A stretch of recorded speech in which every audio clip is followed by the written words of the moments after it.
on 105.3 FM in New Orleans.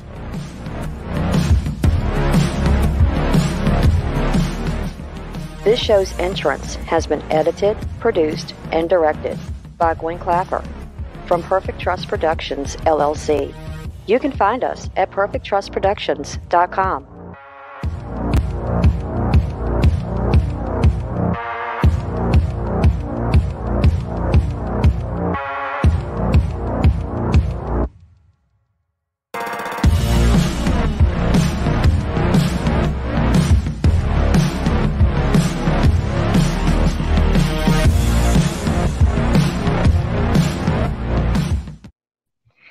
Hello, everyone, and welcome to Monday night segment of Horsefly Chronicles Radio with myself, Julia Syracusa, and Bill Syracusa.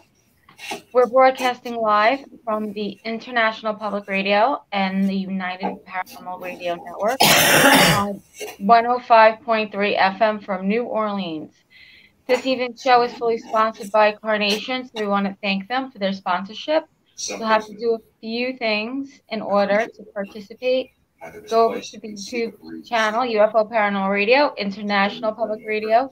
You can also go into all of the Facebook stations, UFO Paranormal Radio Network, UFO Undercover with Joe Montalto, that's still in the background. News on the flip side, also Twitch, SoundCloud, Podbean. And you can also go over to our group, Horsefly Chronicles Radio.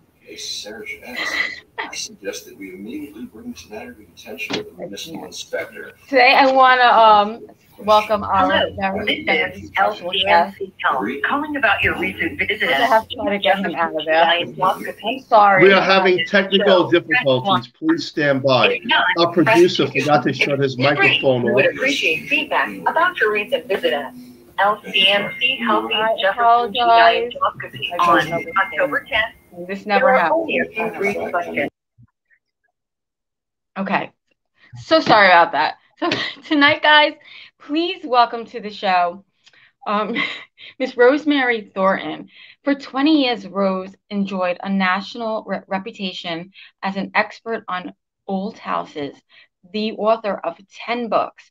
Rosemary has been featured on everything from PBS History Detectives to BBC Radio. In 2016, her husband sadly committed suicide, and 2 years later, Rose was diagnosed with a life-threatening illness. After a routine medical procedure, Rose bled to death, and she was dead for 10 minutes. In heaven, she was told that if she agreed to return to Earth, she would be restored to wholeness. Medical tests confirmed that not only did the disease disappear, but she was also healed of her crippling grief. You can find out more about our guest on her website, www.temporary.death.com. So please, let's welcome her to the show. Welcome to Horsefly Chronicles Radio. Thank you. Glad to be here. So Good. sorry All right, so we have little about technical difficulties. Yeah. It happens. This is very interesting. Wow. Well, first, you're still here on the physical realm, so that's great. Second is you've been through a lot. That's... Can you take us to the beginning of your story and this beautiful story that you have? Beautiful but sad. Yeah, like take us through the transition of, what you felt when your husband took his life, and then from the point of when you were diagnosed.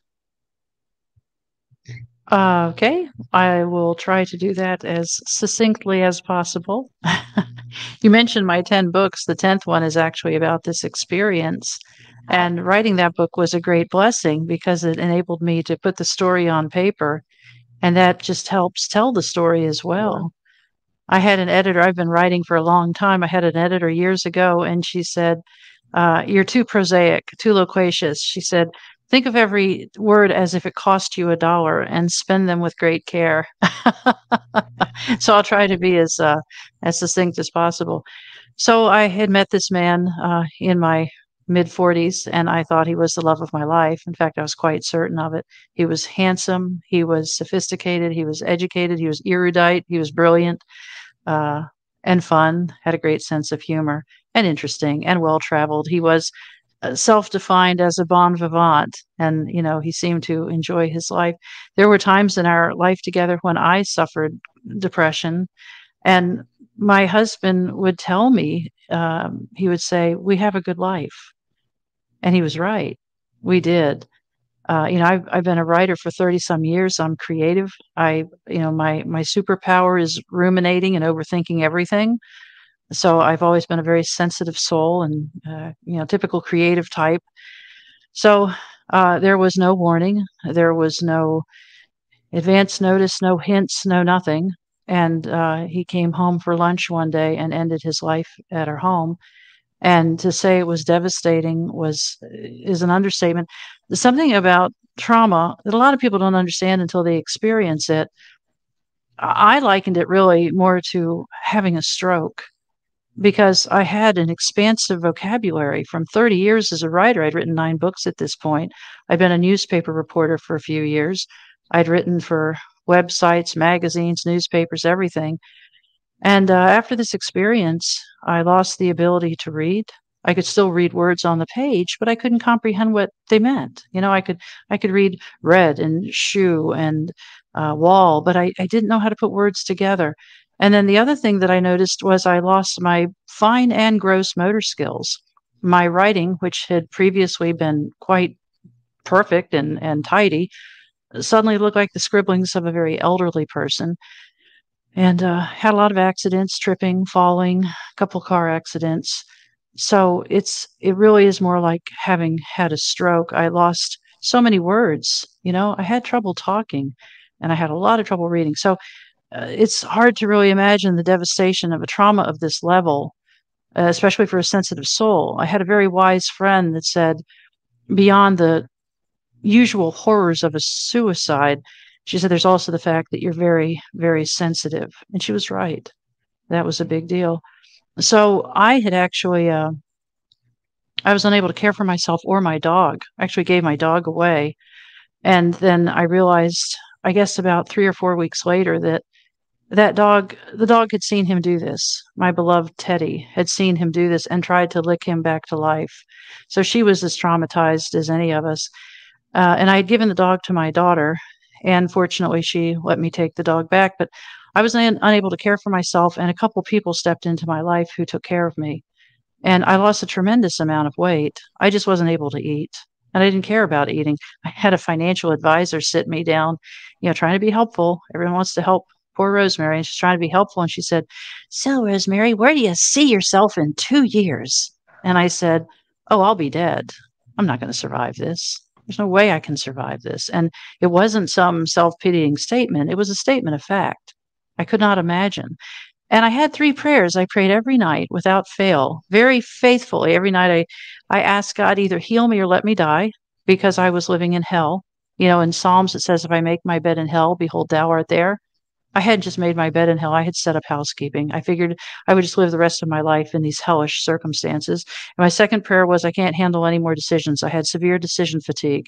After my husband's death, there were a number of legal messes that had to be sorted out, which involved going to attorneys and spending money. And in every decision, there were 2 bad outcomes. And I had to choose the lesser of a bad outcome. And then my third prayer was, I had been a fan of reading about every NDE I could get my hands on, from Raymond Moody's Life After Life. I read that like it was my job after it came out, I think in the mid-70s. I read Life After Life, Life After Life. Oh, that was Moody's book. And then Betty Eadie and, Daniel Brinkley. I read them all. George Ritchie, loved them.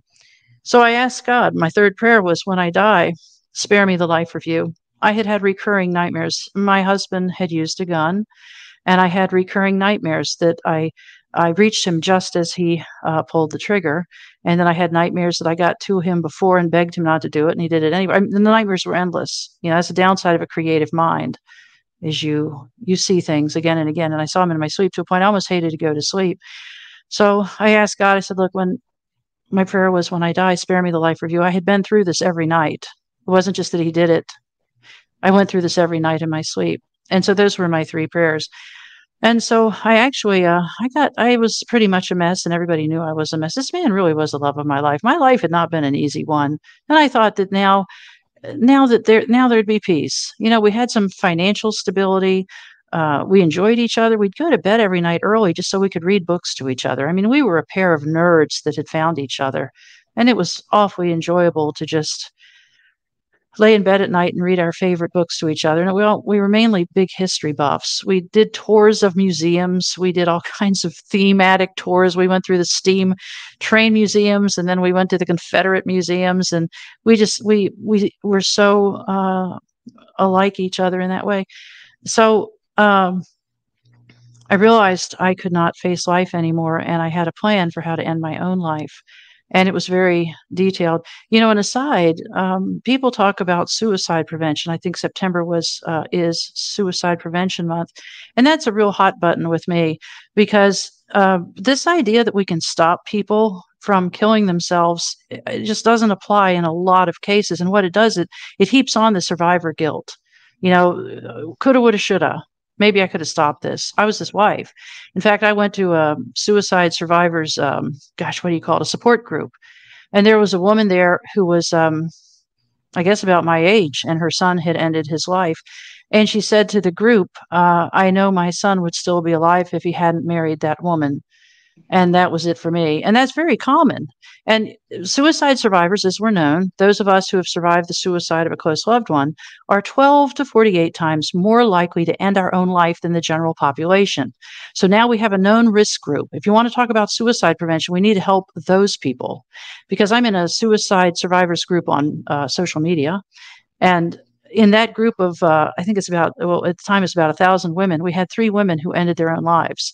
Because what happens is your in-laws go away, and sometimes your own family of origin goes away, and you become a social leper. Nobody wants to talk to you. I mean, my husband had had a good career. I'd been a writer with some success. We were a fun couple. We had great yard parties. We had social gatherings that, everyone loved to go to and had a good time. Well, after his suicide, those people disappeared. Yeah. Those people were not to be heard or seen again, which was unbelievably unnerving. And yet the people that ran into the fray were the people on the periphery of my life. They were, I guess, what the world would define working class and middle class. And they literally came in to save me. In fact, the 2 people who took me into their homes, took me into their life, stayed with me. We love the story of the Good Samaritan, and it's an important story. But the Good Samaritan's involvement with the man who'd fallen into the ditch on the road to, I think it was Jericho, he put the guy on an ass and sent him off to the inn and gave the innkeeper some money. The people who saved me invested months and years of their life to keep me going. And that's one of the things, I do get emails from people who talk about suicide in different ways. But in my case, when my husband did this, all it did, well, not all, that's an unfair statement, but one of the things that it did was create a tremendous burden for everybody else to keep me alive, to support me. I lost the ability to eat food. I was living on protein shakes for some time. I lost 40 pounds.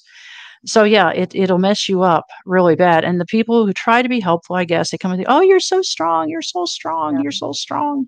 Wanted to hit them in the face. Seriously. Yeah. So to say it's messy is an understatement. But so I had come up with my own plan on how to end my life, and it was very detailed. I had the means, I had the plan, I had the place, I had it all figured out. When life got too hard, I would just sit and literally contemplate how this would unfold. And I was trying to stay alive through nothing more than willpower. And that's not very effective when all your friends are gone, your life is gone. I couldn't spend the night in that house again for obvious reasons. I lost everything. And to lose your friends too is so hard. And that's the thing. When we talk about suicide prevention, you want to help people, find somebody who's lost a child or a spouse or a best friend to suicide, and make sure they're not isolated. Make sure they're not alone. Make sure they have enough protein shakes to keep them alive. Make sure they're still being cared for and watched over and protected from themselves. That's what you got to do. So anyway, 29 months passed this way, and I wasn't doing well. And in fact, I kept a gratitude journal. I had always kept a gratitude journal, and not a week before this cancer diagnosis happened, I was diagnosed with cervical cancer stage 2. Not a week before that, I had written in my gratitude journal, I did not kill myself today. It was a win. So I was really battling this. So then, I had some physical symptoms, some very disturbing physical symptoms, went to a doctor, got referred to an oncologist. Oncologist said, you've got cancer, it's at least stage 2. They did a surgical biopsy to determine how far the disease had spread. And it was after that procedure that I woke up in a hospital recovery room. As you know, I was given general, and they wheel you off to the recovery room, make sure you're going to come back. And I woke up from that, and they say, off you go to the potty, get yourself ready, time to go home. And, interesting, the biopsy itself only took 30 minutes. It took them 3 hours to arouse me, to wake me up, to get me going again after that. But I came back from my little trip to the bathroom, and I said, something's gone terribly wrong. I'm bleeding profusely. And the RN in attendance said, oh, once you get home and lie down, you'll be just fine. I told her 2 more times. I had a witness. I told her 2 more times, something's gone very wrong. I'm bleeding profusely. At this point, I was 57. I knew something was going wrong. No, they said, once you get home, go lie down, you'll feel fine. In retrospect, I should have said, you know what, go get that doctor. Well, let's get another opinion on this thing. But yeah, I was discharged and sent home, and at home it was just getting worse. I had some really pretty carpet in my house, kind of a almost white carpet. And when you're bleeding to death, the most important thing is making sure you don't leave a mess for your heirs to clean up. So I was very worried about that carpet. I really was. So I went and stood in my bathroom. I had this lovely walk-in shower. So I stood in my walk-in shower. So if I made a mess, it'd be easy to clean. Wow. So I stood in that shower, and I realized I was bleeding to death. I mean, there's a lot of blood involved, and, it doesn't take anybody too smart to realize that you can't lose but so much blood for a long time. And standing in that shower, I had a lot of thoughts. I thought, you know what? One of the Bible verses somebody read to me back in the day, which brought me immense comfort, was 1 Corinthians 10:13. God will show you a way out. And I'm standing in that shower watching my life's blood go down the center drain, and I'm thinking, this is my way out. This is my path out of hell. This is my get out of hell free card. And I thought, all I have to do is sit down on the floor of this shower, and I'm out. And I had 2 friends that had brought me home from the hospital sitting in the living room. And I thought, wow, I really thought about this. I thought, is it fair for them to come in here in a few minutes and find me splayed on the floor, looking rough, dead probably? And I thought, these 2 people that have worked so hard to keep me alive, is that really fair to them? And oh man, that was a very difficult decision, truthfully, because I was done. It had already been determined that I had at least stage 2, and I was supposed to start chemotherapy and once a week chemotherapy and daily radiation as soon as possible. And I thought, don't want to do that. I've been through enough. But I thought about my 2 friends out there and the people who've been so loving and so supportive and so good. And I thought, man, I guess I better give this one more try. So I stepped out of the shower, told my friend to call an ambulance. He did. I was taken to a small ER that was not connected to a hospital. It was a standalone ER. And at that ER, it was a young doctor and the RN to my left, because they put you right on a gurney. And an RN to my left was about my age. And at this point, I was pretty frightened. I'd never been in an ambulance. I'd never been in a hospital. I'd never had a surgery. This was a day of many firsts. Wow. And I grabbed that RN's hand and I said, promise me you're not going to let me die. And she was so compassionate. So it showed me really just something akin to motherly love. And she said, oh, honey, we're not going to let you die. We have many solutions for this. And I was very comforted by that. And she and the doctor, I guess whomever, the doctor gave me some Dilaudid, which the nurse administered, which it's actually a morphine derivative. And it's actually not a good idea for somebody who's bleeding to death. So it was a boo-boo. Anyway, soon after that was it. Pardon? The doctors. I mean, I can't believe what I'm hearing. It's crazy. Yeah, it took, I went to that hospital relatively healthy. It took a lot of boo-boos to take me out. But after that Dilaudid was administered, it was very close to my last words on this earth being, that's some really good stuff. And soon thereafter, I lost consciousness. I hypothesize, I really don't know, but I suspect that Dilaudid had an extra kick because my blood volume was already pretty low at this point. So what the last thing I remember was saying that's some pretty good stuff. And then I don't know if I lost consciousness or went to sleep or whatever the proper, word is there. But my friend had accompanied me to the ER, and he was sitting to my left. And I had a blood pressure cuff on my right. Those things on a stick, the blue machines that automatically read your blood pressure every few minutes. And the doctor and the nurse had stepped out of the room. Another not great choice. Because my friend said what happened was at one point, my eyes popped open and I tried to sit up on the gurney. And he said, you couldn't quite sit up. So you reached your arms up and looked up. And he said, you talked to somebody that only you could see. And he stood up and he leaned over me, got right in my face. And he said, Rose. And, this is what he told me. I don't really remember this, but he said, Rose, what do you need? And he said, this is pretty cool. When I reach my hands up like that, because I'm on a gurney, I'm on my way to heaven. I reach my hands up. He said, you reach your hands way, way up and wiggle with your fingers like somebody had come for you. And he said the next thing was I plopped back on the gurney. And at this point, when I first tried to sit up, my blood pressure had been 32/25. So I was on my way out. And after I flopped back on that gurney, he said the blood pressure machine just read error. So it was lower than 32/25. And it took the nurse and the doctor a minute to get back to the room. And when the nurse got back, actually, it was the nurse got back in the room first. And again, this is from his reminiscence. I was off having my own experience. He said the nurse came in and fiddled with the blood pressure cuff. And then she fiddled around with the wall outlet. Like, oh, the machine's malfunctioned. It's not getting a reading.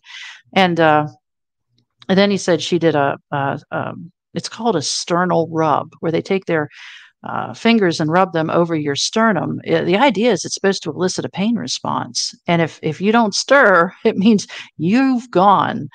So apparently that's what she did. And he said, my buddy who was there with me said it was a bit of time before she was like, I think she's dead. Wow. And it was then that she summoned the doctor. And once the doctor came in, he was shooed out the door. But meanwhile, I was having the time of my life. I was having a great time. The last thing I remember was that comment about this is some good stuff. And I was in a deep, dreamless state.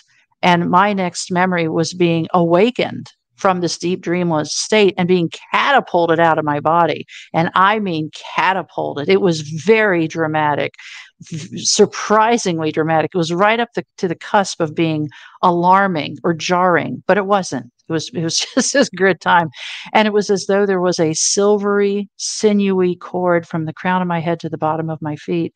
And it was like somebody had pulled back on that like an archer's bow. And when that pop hit my back is when I went flying. Again, catapult is the only word I can come up with. And I was in this blackness. People say, oh, did you see your body? I did not. I was in this perfect, velvety, cushiony, comforting blackness. And within this blackness, I couldn't see anything. Peace was a verb. I was actively being given peace, infused with peace, surrounded by peace, loved by peace. It was just the most perfect peace I had ever known. And I thought about, I think it's in Corinthians, but I'm not sure or maybe Colossians, but Paul talks about the peace that passeth all understanding. I thought, this is that peace. Nobody could ever describe or understand or explain this peace. This is that peace. And early on, I mean, it's hard to come up with a linear construct for your time in heaven, but one of the first things I believe that I said to myself, I mean, I'd lived alone for a time. I had a dog. I talk out loud all the time. I'm kind of garrulous in that way, but I said, my heart has stopped. And I thought, how do I know that? And I thought, I don't know how I know that, but I know that's right. And then the next thought, because it felt like my whole life on this earth, I've been living at 60 amps, electrical service, and now it's at 100,000. It was like I suddenly had this consciousness that was so much bigger than anything I'd known on earth. And my next thought was, I'm dying. And then being the ever faithful writer, I thought, actually, you're not dying. You're dead. And it cracked me up. And I laughed out loud. And I heard myself laugh. And it was so comforting because I thought, everything I am has gone with me, down to my funny little giggle, my moribund sense of humor, or I guess macabre sense of humor, my intellect, my memories of Bible verses, memories of my life. It was amazing. But yeah, that thing that hearing my own laugh, because I thought I don't have breath sounds. I'm pretty sure I don't have ears or vocal cords, and yet I'm producing sound. And I sound just like I've always sounded. I had a career for, at this point, I guess about 18 years as an architectural historian, and I had given a lot of talks to a lot of places. I'd done a lot of interviews. I'd been on television many times. I knew what I sounded like, and I sounded the same. And I thought, even my voice is the same. Because, we believe vocal or sound is produced by vocal cords, and the tone and pitch and all of that comes from the size and shape of our vocal cords. But I sounded just the same. I thought, wow, this is really great. And I was immensely comforted by the realization that I had left nothing of import on that gurney behind. My intellect had gone with me. My memories had gone with me. My memories of Bible verses had gone with me. My thoughts about chemo and radiation. I mean, I had such an awareness. And, another interesting facet throughout this experience, which, by the way, I was dead with no heartbeat and no blood pressure for more than 10 minutes.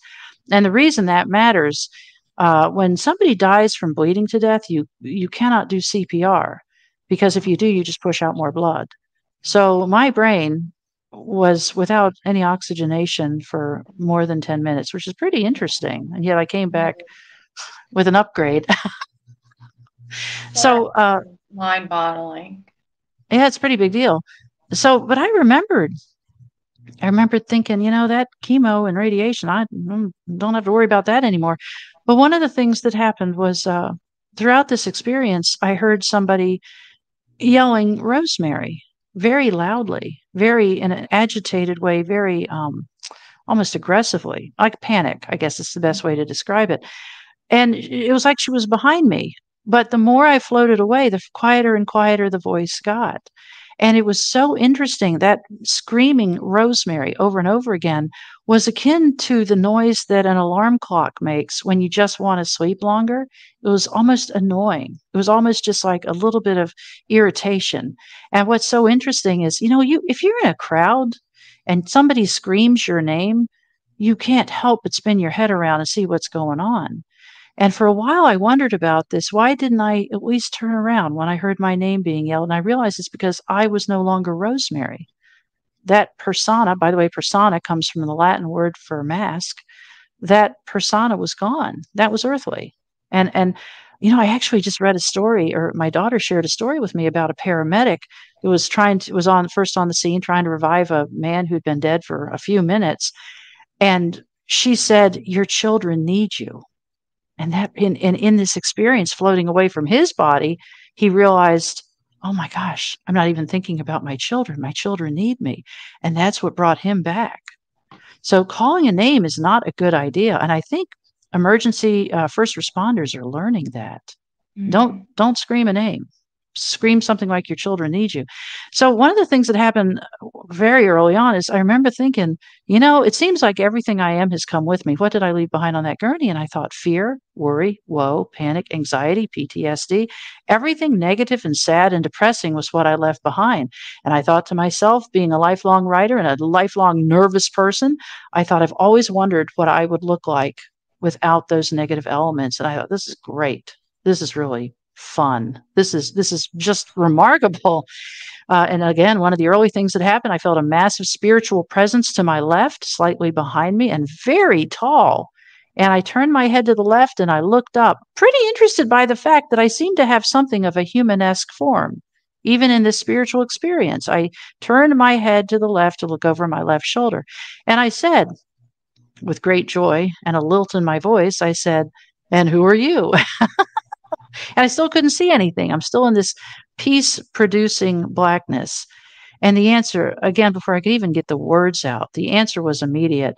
You, Rosemary, you are the image and likeness. I'm the original. I was like, whoa.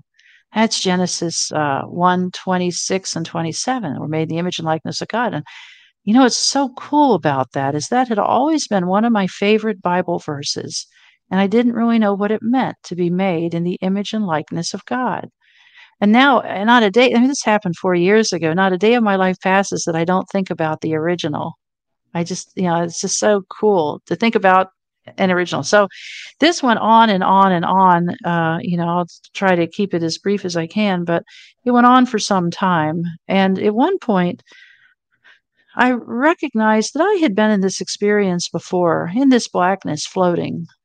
And I was with a spiritual being. I just felt like they were floating with me or guiding me or something. But I was not alone. I have had so much loneliness in my life. And, my daughter just asked me recently, she said, if you wanted to define this in 3 words, how would you define this experience? And I said, that's actually pretty easy. It would be, welcome home, dearie.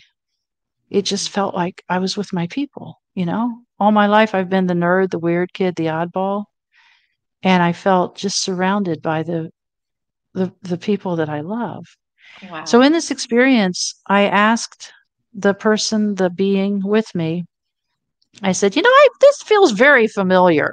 Why does this experience feel so familiar to me? And she said, your mom had told you when you were an infant, there had been a problem at birth and you'd been given up, the doctors had given up on you as dead. And my mother had prayed for me, and the angel said, you got sent back then too. Wow. That's It's amazing. I have a question, and I'm sure Sure. all the listeners really want to know. Were you able to see your deceased husband while you were in Yeah, a lot of people ask me that. This experience went on. It was very rich. It was very detailed, and I did not see anybody. If I was going to see somebody, I would have expected it would have been my mother. Okay. My mother, I think, was my bestest friend, my soulmate. But no, I didn't see any. I saw these not angelic beings, but I saw these spiritual beings, and I felt the presence of the original. So yeah, that kind of explained why all my life I had been fascinated by NDEs, and how all my life I had felt so close to the angels. I have had a humanly, at times, very lonely life. But I think the people who suffer the most loneliness on this earth, I think we get better access to the angels. I really do. I think they know we're lonely, and they tend to kind of crowd in, make sure we're not quite as lonely. I agree. Yeah, I have a lot of questions. What was the land? Is there a landscape where you are in heaven? What is it like? Well, I floated in the blackness for some time. There was not a landscape. I couldn't see a thing. What's interesting is after my husband's suicide, I had been terrified of the darkness. I had to sleep with a nightlight on, or a light. And after this, when I came back from this, I now prefer to sleep in a pitch black room because it reminds me of that experience. I can think about being in that blackness again. But ultimately, I don't remember exactly how, but I ended up in a white room. And in this white room, the landscape is a good question. The white room had a floor, had a ceiling, had walls, but it was perfect, perfect, perfect, perfect white. And in front of me was a door about, 15 to 20 feet in front of me. And in this white room, it was the most perfect white. In terms of paint, perfect white actually has an element of blue in it. And this was just perfect white. And in this room, there was a mist or a fog, and it was just falling and swirling all around me. And I said to the angel with me, I said, I feel like I should be able to focus on an individual droplet, which sounds crazy. Next time you're in a fog, try to focus on a droplet of vapor. But the angel said, your spiritual eyes have not acclimated to this new environment. She said, but what you're seeing are particles of light. And it was likened to a spiritual car wash, that some people go to heaven with a disease process so heavily imprinted on their thought, they believe it to be part of their identity. And this washing with light restores our innate spiritual perfection, or our wholeness, our heavenly wholeness.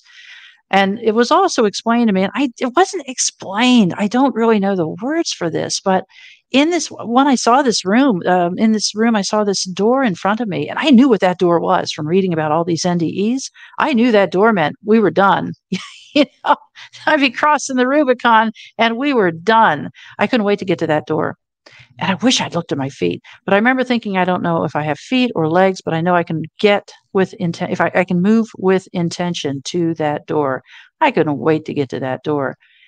And as I approached the door, it was made clear to me that if I agreed to go back, that I would be restored to wholeness. And it was put that way, restored to wholeness. And I was like, yeah, that's great. Out of the way. Good to know. But I put my right hand up to push through that door. And I was a little miffed that that door was shut. That didn't seem right. That door ought to be open. And I put my right hand up to push through the door. And I thought, right-handed on earth, right-handed in heaven. How cool is that? And I paused. I paused and I asked, is this the divine will for my life? And before I could even get the first 3 words out, the answer was immediate. And the answer was no. This is not the divine will for your life. But whatever you decide, if you decide to go forward or you decide to go back, you'll go with all of God's grace and mercy and blessings and care and love.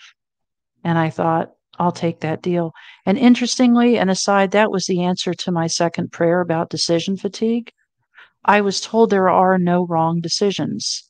And I believe that has to be parenthetically within, when we are seeking to do the will of God, you're not going to make a wrong decision. And if you do, you can circle back around. But that's what I was told. There's not a wrong decision here. And that was so comforting. But so I thought either way, I go with all of God's love and mercy and care and grace. I thought I'll take the door because I'm done. One of my early thoughts was I felt like I had been given early release for good behavior. I wanted to be off this earth. I was done. Early release. I like that. Well, I've heard that before. Oh, it's not been an easy life. And at that moment, do you know who actually gave you didn't know who you were speaking to because you couldn't see anybody, correct? I could not see anybody, but it was somebody that really liked me. They knew me. They knew me inside out, backwards and forwards, and they were crazy about me.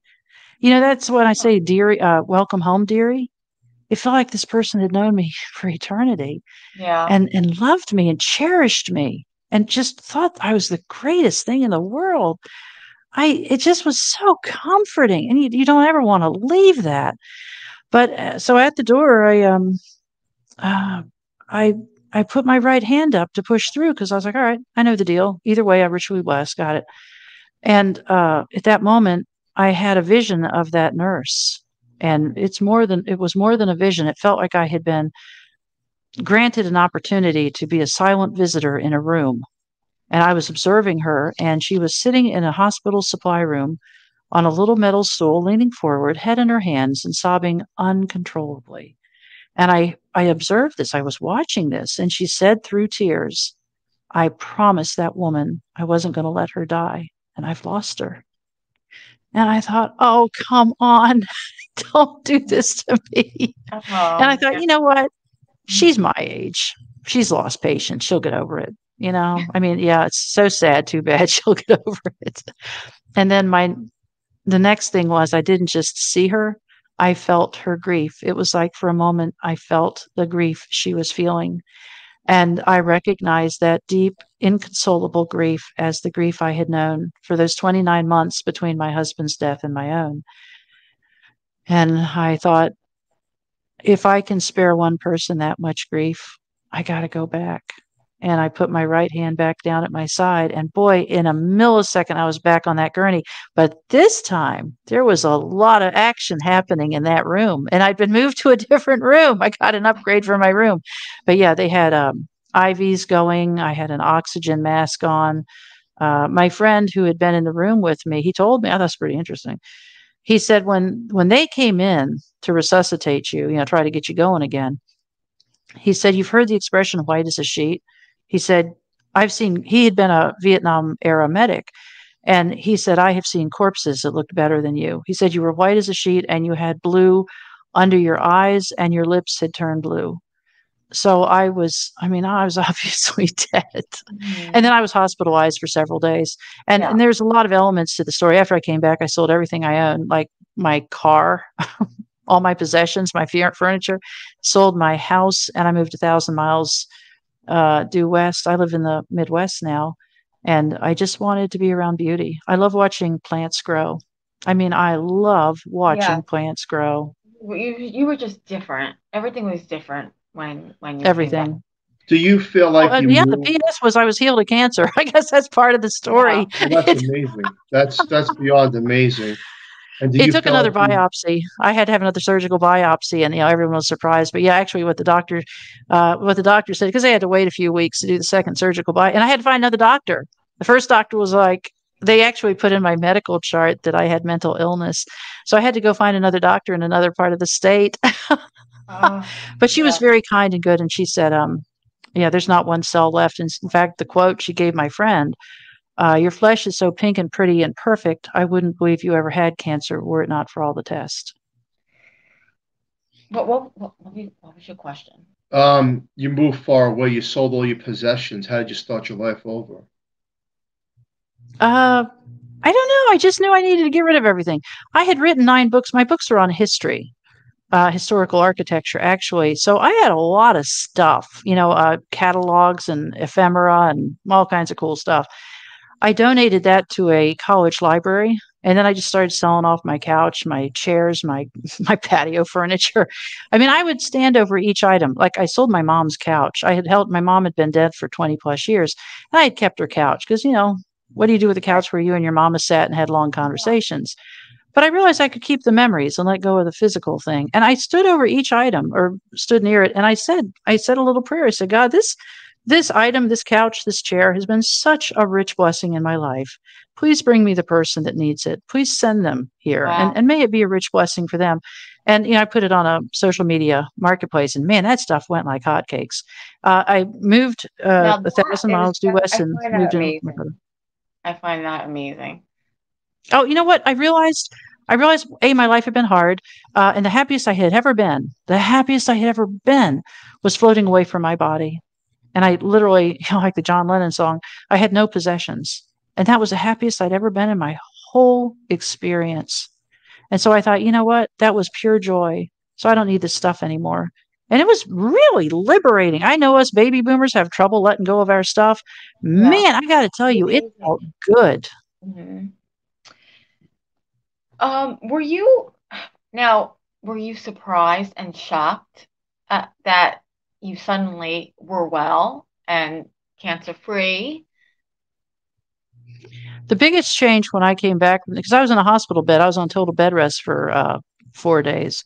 So you have a lot of time to think when you're lying in a hospital bed staring at the ceiling, because they were very concerned about me bleeding to death again. The angels were very clear that I had been healed in heaven. And the other thing was my mental state had changed. I don't think not an hour of my life had gone by in the previous 29 months that I didn't ask myself, why did he do this? I thought he loved me. How could he do this? And when I came back from this, I realized those were the wrong questions. One of the things I felt very guilty about is he had been an agnostic, and I felt it had been my duty to teach him about God and Jesus and help him see that the Bible is a real thing. And when you feel that you have failed God, there is nowhere to turn for solace. There is no hope. And that's what I felt. And one of the things the angels said was, 1, you are a sheep, not a shepherd. That was not your job. And secondly, that we are to work out our own salvation. His salvation was not my problem. That my job was to be a shining light, to be an example of light and love and peace. And I had done that, and that I had fulfilled my duty. And that gave me so much peace. I felt so shackled by guilt. I can't begin to describe the amount of guilt I felt over his suicide. He had called me before he did this, and there was an ugly argument that he started, and then he hung up, and then he did this. Yeah. And the guilt is unbelievable. And that guilt just went away.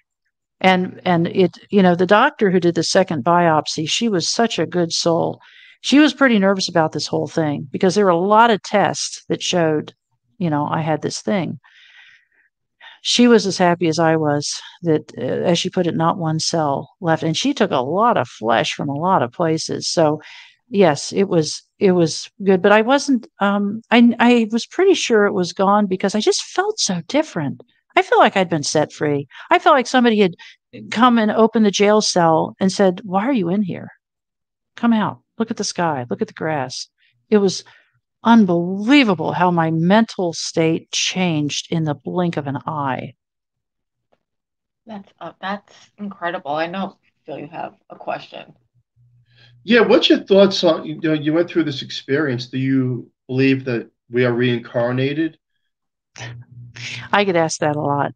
I don't believe in reincarnation. I believe in eternal life. Carl Sagan said there are billions of galaxies. I can't believe we keep coming back to this dirt ball. I mean, give me a break. I know we go on. Where do we go? And the really cool thing, I mean, I overthink everything, but the really cool thing is when I died, when I left that body, it was simpler than going from the living room to the kitchen. It was instantaneous. Hmm. It was just like going from here to there. It was so fast. And a PS to this, I was told that if I agreed to come back, I'd be whole. At every point in turn, there was an expectation. I mean, I guess I was 59 at that point. 59-year-old woman bleeds to death. Her heart stops and she dies. There's an Yeah. expectation of a lot of damage in a lot of places. Was told that my heart muscle had suffered damage, which is because of the elevated enzymes in my blood. And they did a heart test. And I said, "Oh, I'm fine." The angel said I'd be fine. I'm fine.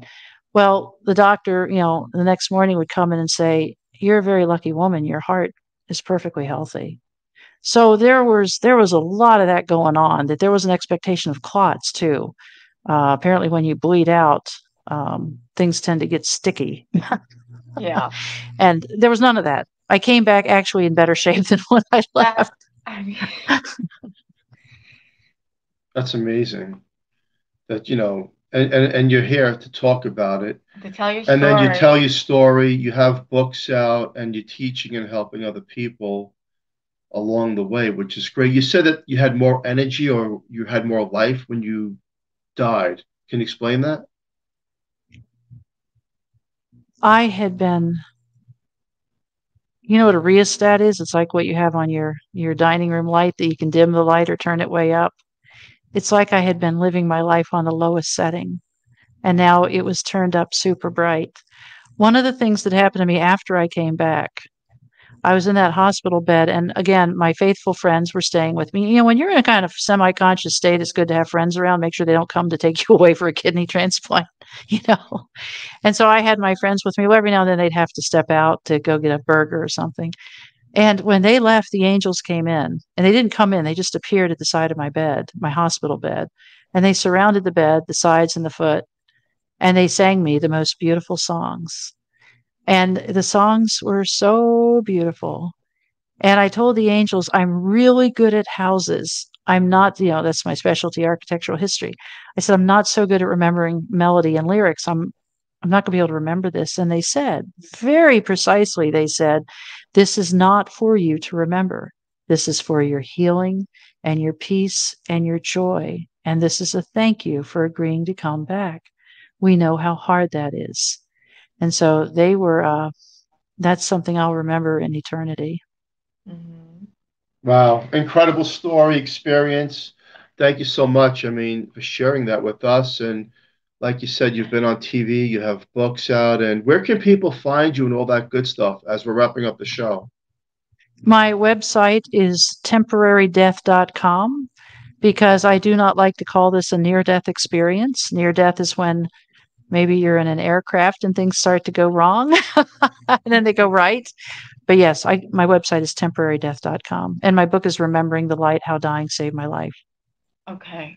Amazing story, Amazing. amazing experience. I've just had goosebumps the whole entire And to the time. listener out there, it shows you in many of these near-death experiences, including my own, which I'm not going to get into, there is another side. Um, and it's the stories and the experiences of people that go through this to shed light when they come back towards others. And some of us, like myself, act like a torch to those that only see darkness.